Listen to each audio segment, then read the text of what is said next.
Well, good morning, everyone here, or good afternoon, or good evening, wherever you're joining me from. My name is Tomas Garza, and welcome to A Course in Miracles 365 Awakening to Love, where we are going through the workbook for students, the fabled, infamous, maybe, right? Workbook for students in A Course in Miracles. And we're on lesson number 69 today, which is very powerful and it's quite beautiful. And I want to walk you through that. But first of all, wherever you are joining me from, I want to welcome you and thank you all for tuning in. One of the things that I absolutely love about this is the fact that I'm live right now. And we've literally had people from all over the world join us for this live stream from Europe, North America, South America, Australia, New Zealand, Asia, you name it. People have been from all over. And if you're just joining us, welcome. We are going through the workbook for students. And whether you'll love it or you're finding it, well, maybe a little difficult, those are all valid experiences. And if you're new to A Course in Miracles, what we're talking about is one portion of the thought system that is called A Course in Miracles. There's also a text. There's what's called a manual for teachers, which is like an FAQ section. It's frequently asked questions that define some of the course's terminology, which is a little bit different than what we use in common parlance here. And that is some of the things that we've seen, like different definitions of forgiveness, for example, which we've been covering quite a bit. So today I want to launch right into lesson 69 here, and I invite you to type your questions and your comments here in the comment thread here on Facebook. I will go back and check them throughout the day. So if you're catching the replay, welcome. I'm curious about a lot of things on forgiveness. We've spent the last week, more or less, on a presentation of forgiveness as A Course in Miracles defines it, and as A Course in Miracles suggests that we practice forgiveness. And one of the things that's really, really interesting here is that we've arrived at lesson 69, which says, my grievances hide the light of the world in me. And that's something that's very, very important, and it's worth an explanation here. One moment.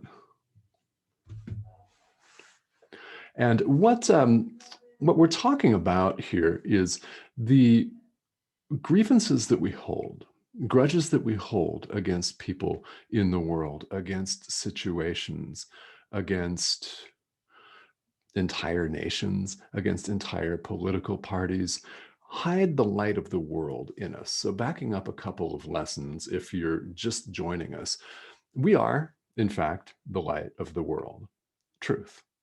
And our grievances hide the light of the world in us. Why? Because we've looked the last couple days at love itself. God is love. Love is abstract, it's limitless. And love holds no grievances was yesterday's idea. So today's idea, naturally, logically, builds on that. What happens if we hold grievances? Well, what happens is we forget who we really are. Who we really are is not who we think we are. It's not who we say we are. It's not how we present ourselves on social media, is it? It's really not.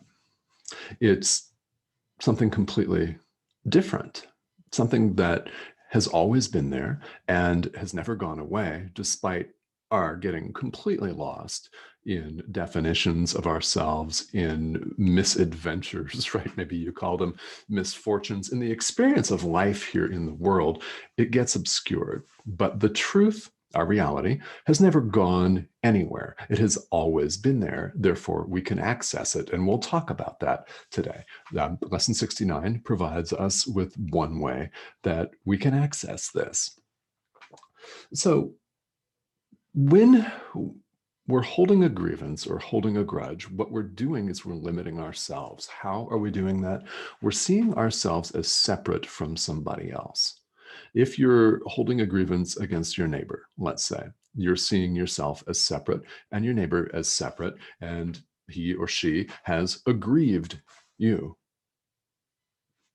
I mean, they could have done whatever, right?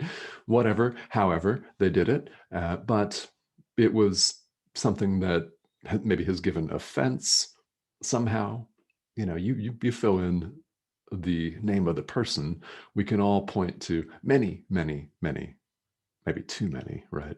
Examples in our lifetimes of when someone held a grievance against us or when we held a grievance against them. Yeah, it really is kind of a combative world if we choose to see it that way. And that's the point. If we choose to see it that way, there's all kinds of things going on, all kinds of shenanigans. And if you prefer, you can use a different word for that. But I know you thought of it. So, but we won't utter that here. Our grievances cut us off from who we really are. Why? Because we see ourselves as separate. So foundational to A Course in Miracles and spirituality in general is the fact that there is no separation of any kind. So to say that we're all one is not just some statement that people like to make at a reggae concert or something. Right? It's not just a rainbows and unicorns statement. It's the truth. It's truth. There is no separation of any kind. However, when we identify with the construct that we call the ego, a separate sense of self, we get offended really, really easily.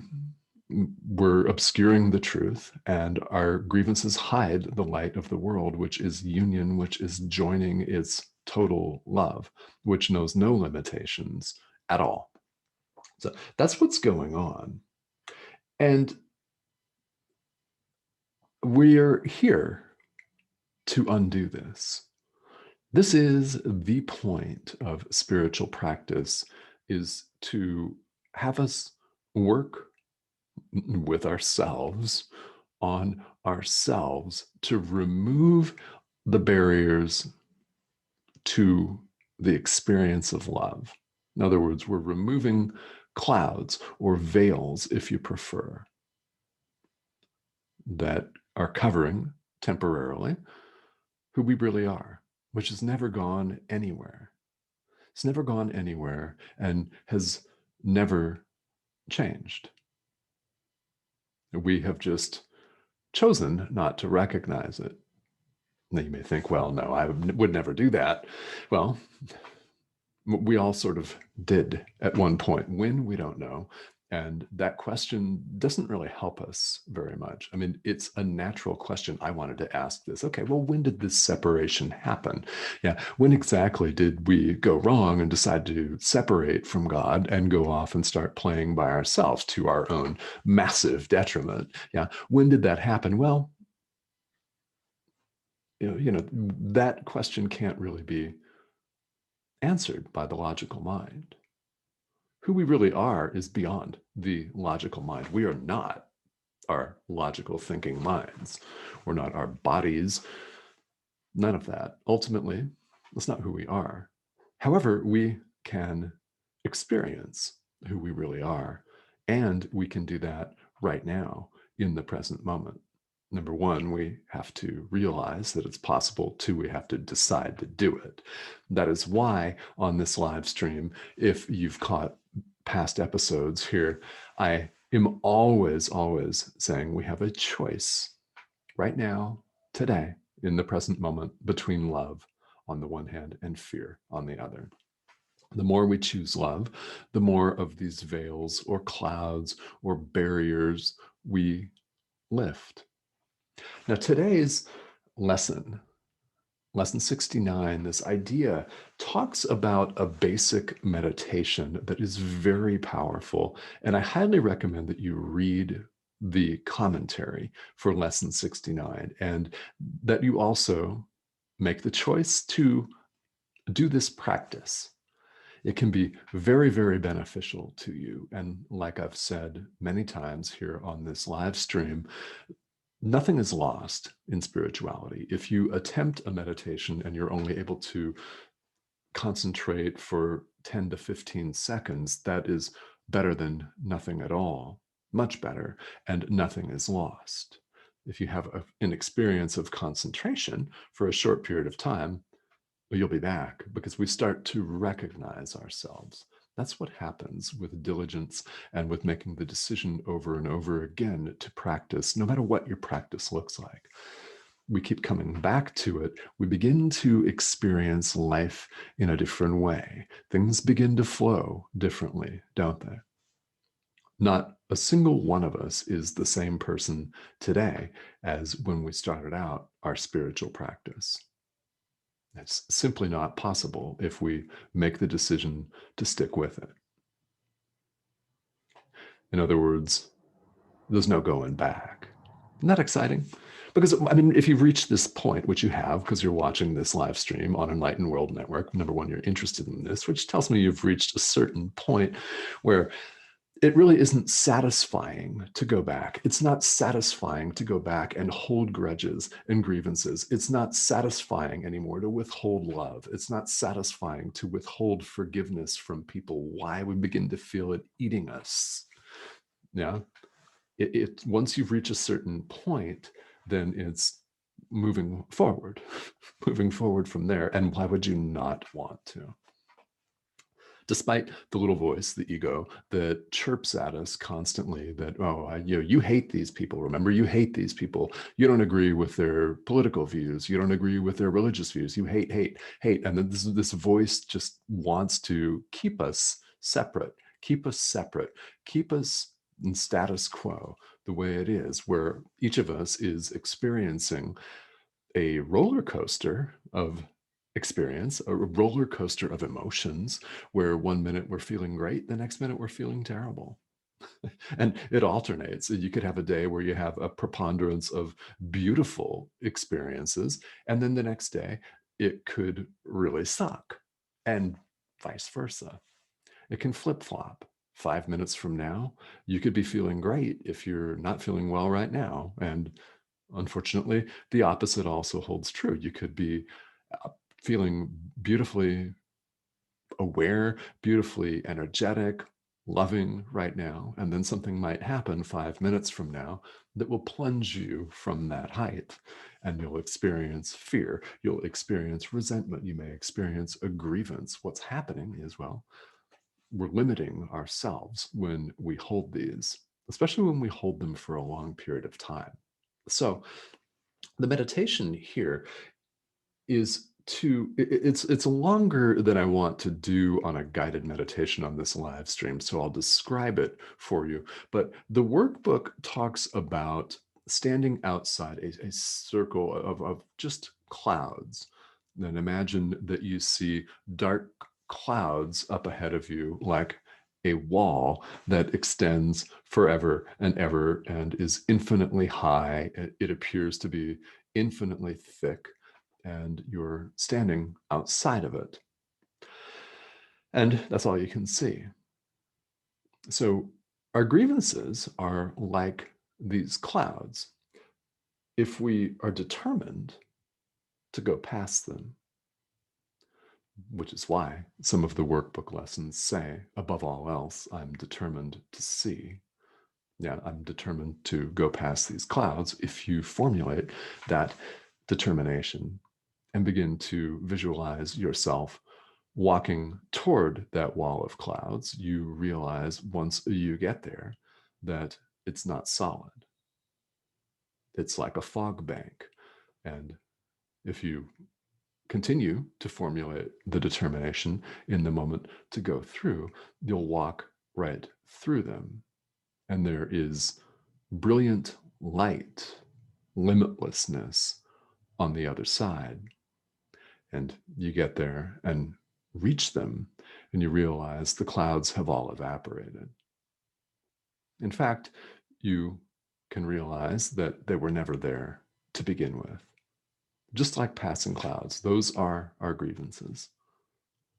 Like clouds that obscure the light. They hide it. Light hasn't gone anywhere. It hasn't gone anywhere. This is a very beautiful meditation, and I highly recommend that you take the time to practice it the way the workbook for students suggests that you do. Now, what you may find going through this and visualizing yourself walking through, penetrating and moving through and beyond the clouds, what you may find is that you feel lifted up. You may feel more energized. You may feel more joyful, happier. You may find that. And you may find yourself actually carried through and beyond. And if you do, that's fantastic.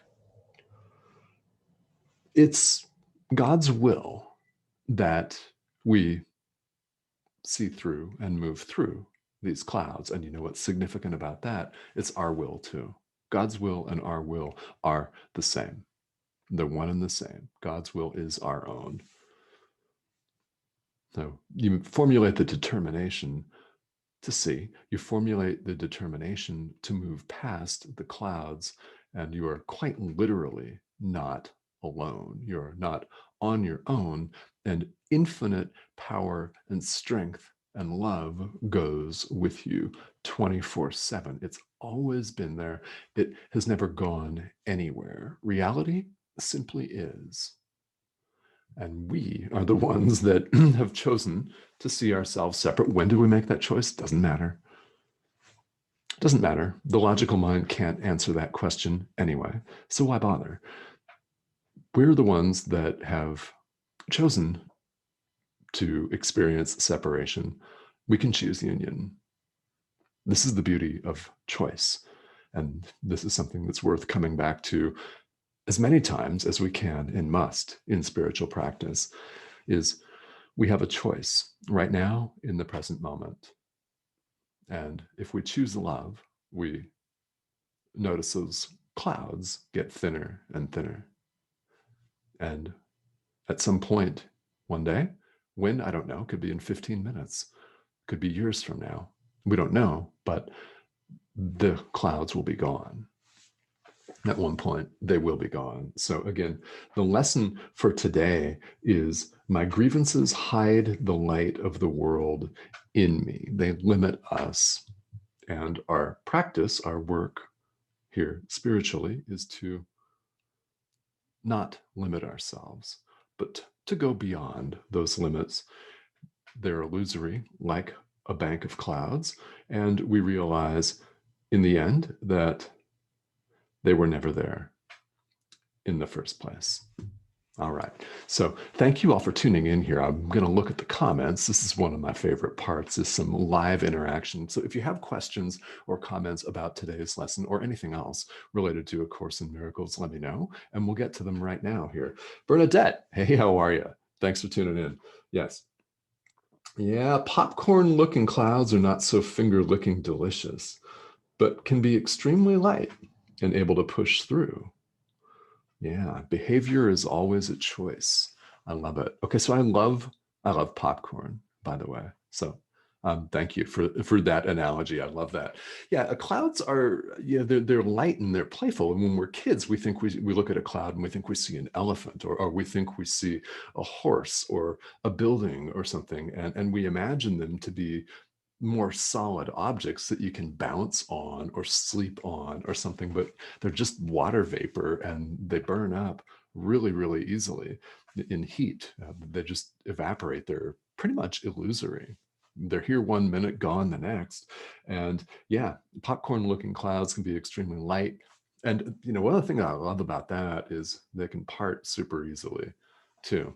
Yeah, you know, a thunderstorm, like a raging cumulonimbus cloud and a thunderstorm with lightning seems a little bit more dark and ominous. But yeah, a lot of clouds are just wispy and fluffy even. And behavior is most definitely always a choice. Yeah, this is the fun thing about spirituality, is we get to choose. We get to choose how we show up moment to moment, and we get to choose either love or fear.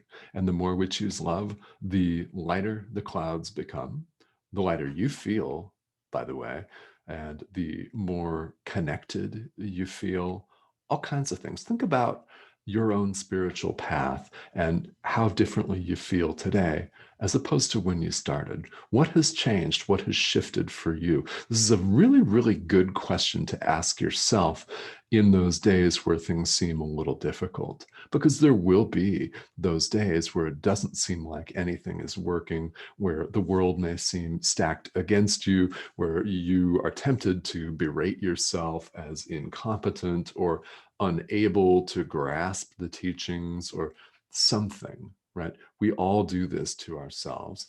So, a good question on a day like that is, all right, how have I really changed? Am I a different person? And in that context, it can be very rewarding and very uplifting to see how much you really have become a different person, more loving, more forgiving, more lighthearted. That makes the clouds feel even lighter, it gives you more energy, more pep, more step, gumption to walk through. And it's a very useful analogy. So I'm happy that lesson 69 here talks about it in that way, because that's really what it's like. There seem to be a wall of clouds, but we can walk right through them. And well, we might get cold and wet along the way, but we'll walk right through them anyway. And when you're through the cloud bank, there's your limitlessness, the truth of who you've always been. All right. So thank you all for joining me here today. And if you're going to join me on the replay, thank you for joining me on the replay. This is a daily live stream, so I'll be back here tomorrow. And this has been A Course in Miracles 365, Awakening to Love. Thank you for joining me today.